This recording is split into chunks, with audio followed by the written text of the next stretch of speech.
이번 영상에는 리딩 지저스 1권의 5번째 수업을 담았습니다. 레위기에 기록된 다양한 제사와 규례 등을 살펴보면서 하나님과의 언약 관계 안에서 그 규례가 지닌 의미와 목적이 무엇인지 함께 알아봅시다. 레위기는 성경 통독의 의지를 무너뜨리기로 유명한 책입니다. 구약의 제사, 레위인의 규례 등 우리와 관련 없어 보이는 내용만 가득하니까요. 그러나 제사 제도나 규례 안에 담긴 풍성한 의미를 알게 된다면 회복으로 이끄시는 하나님의 은혜에 감격하며 읽을 수 있습니다.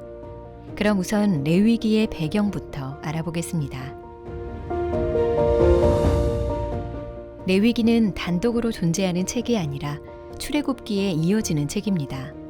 이스라엘 백성은 애굽을 나와 시내산에서 언약을 받은 후 하나님이 거하실 성막을 완성했습니다. 완성된 성막에는 하나님의 영광이 가득했지요. 그 영광으로 인해 백성은 물론 모세도 성막에 들어가지 못했습니다. 레위기 1장은 성막이 완성된 직후 하나님이 모세를 불러 말씀하시는 장면으로 시작합니다. 성막에 거하시는 하나님의 임재는 분명히 은혜이지만 죄악된 이스라엘 백성은 거룩한 하나님 임재 안에서 살아가는 방법을 배워야 했습니다. 이것이 레위기에서 여러 규례가 기록된 이유입니다. 그러면 레위기는 백성들에게 어떤 규례를 가르쳤을까요? 가장 먼저 희생제사입니다.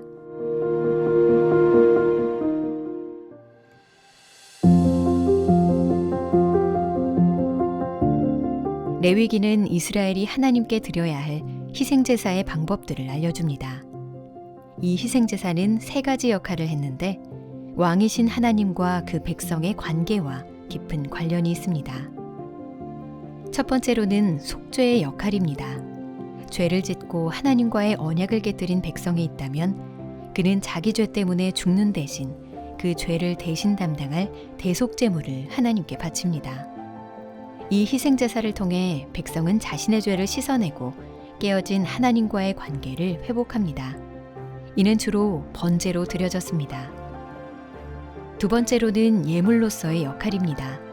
고대 근동에서는 왕의 주권을 인정한다는 의미로 예물을 바쳤습니다. 이와 마찬가지로 레위기에 나오는 희생제사 중에도 왕이신 하나님의 주권을 인정하는 의미에서 제물을 바치는 제사가 있었습니다. 이는 주로 소제로 드려졌습니다. 세 번째는 성찬의 역할입니다. 언약을 처음 맺거나 새롭게 할 때마다 마지막 의식은 항상 성찬이었습니다. 성찬이란 백성이 하나님 앞에서 함께 먹고 마시는 의식을 뜻합니다. 성찬에 초점을 둔 제사로는 화목제가 있습니다. 화목제를 드릴 때는 제물의 기름만 불에 살라서 바칩니다. 그리고 나머지 부위는 제물을 바친 자에게 돌려주어 가족들이 함께 여호와 앞에서 먹고 마시도록 합니다. 지금까지 본 3가지 측면을 종합하면 구약 성경의 희생제사가 어떤 역할을 했는지 알 수 있습니다. 이스라엘 민족은 희생제사를 통해 언약 관계 안에서 생겨난 불화를 치유하고 언약 관계에 따르는 의무를 이행하고 언약 관계로 인한 복을 누렸습니다.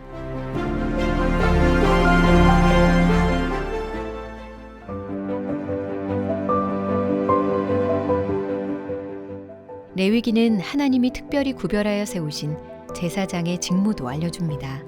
제사장은 이스라엘 공동체 안에서 많은 역할을 했습니다. 언약의 중재자로서 우림과 둠밈이라는 도구로 하나님의 뜻을 분별하고 하나님과 인간의 언약 관계가 깨졌을 때 희생제사를 주관하며 관계를 회복할 수 있도록 했습니다. 또한 율법과 은혜의 중보자로서 율법을 백성에게 가르치고 백성들을 위해 기도하고 단언하며 하나님의 말씀으로 백성들을 인도했습니다. 또한 그들은 정결한 자의 모범이 되었고 그들이 보인 본을 따라 백성들이 살아가도록 감독하고 격려했습니다.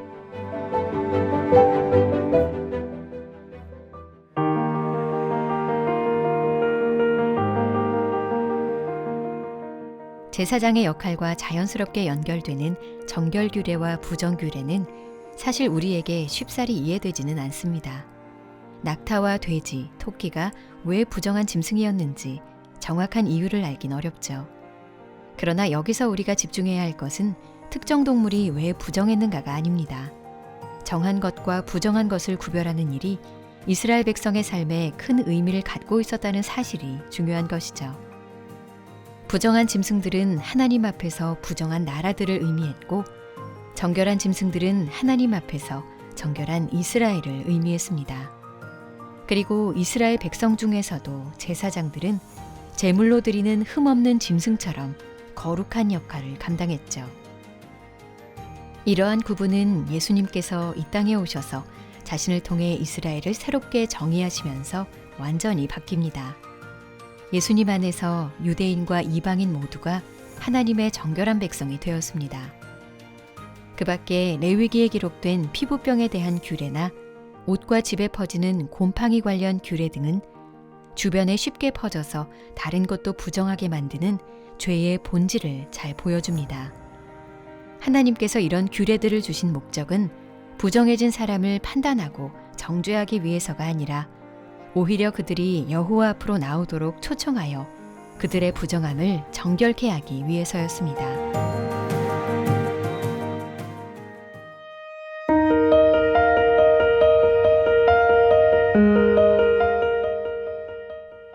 정결 규례와 부정 규례들은 해마다 지키는 대속죄일과 연관되어 있습니다. 이 절기는 총 3가지 축제로 이루어지죠.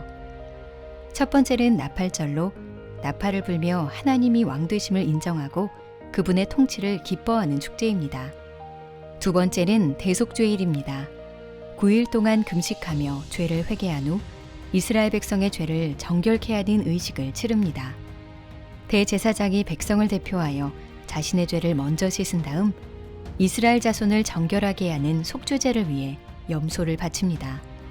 그리고는 살아있는 다른 염소 머리에 2 손을 얹고 이스라엘 백성의 모든 죄를 아릅니다. 그리고 이 속죄 염소를 광야로 내보내 먼 곳으로 놓아줍니다.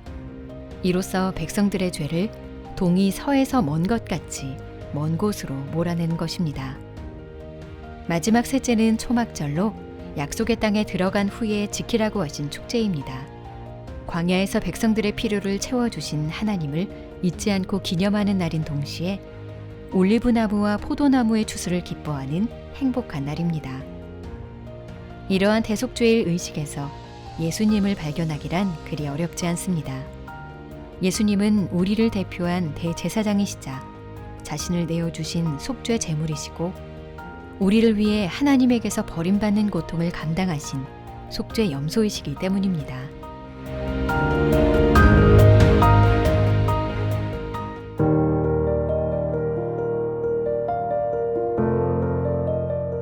앞선 강의에서 이스라엘 3대 절기에 속하는 유월절과 초막절을 살펴보았습니다.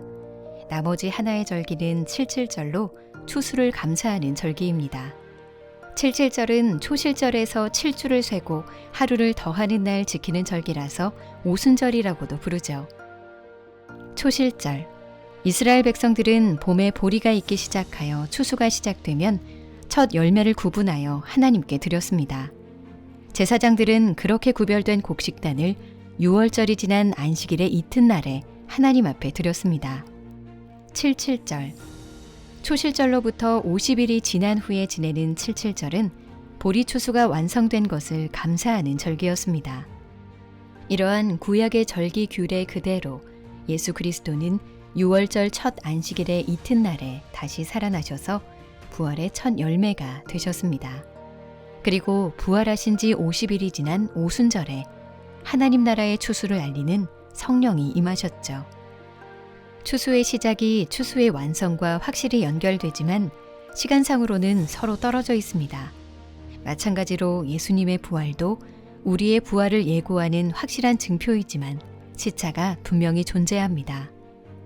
레위기를 통해 우리는 구약 성경의 절기가 가리키고 있는 것은 바로 그리스도의 죽음과 부활이라는 것을 알 수 있습니다. 하나님 나라의 추수는 이미 시작되었고 마지막 추수 때까지 추수하는 일은 계속될 것입니다.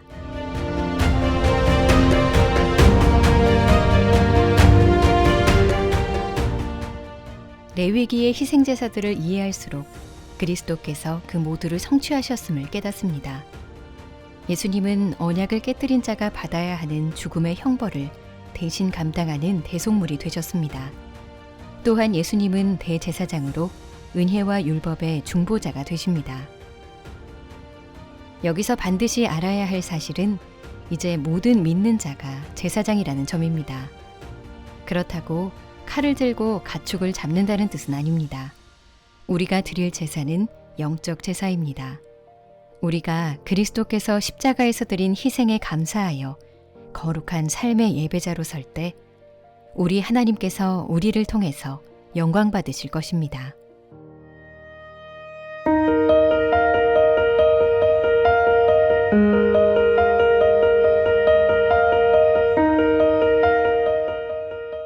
다음 영상은 리딩 지저스 1권 6번째 수업으로 민수기를 살펴볼 텐데요.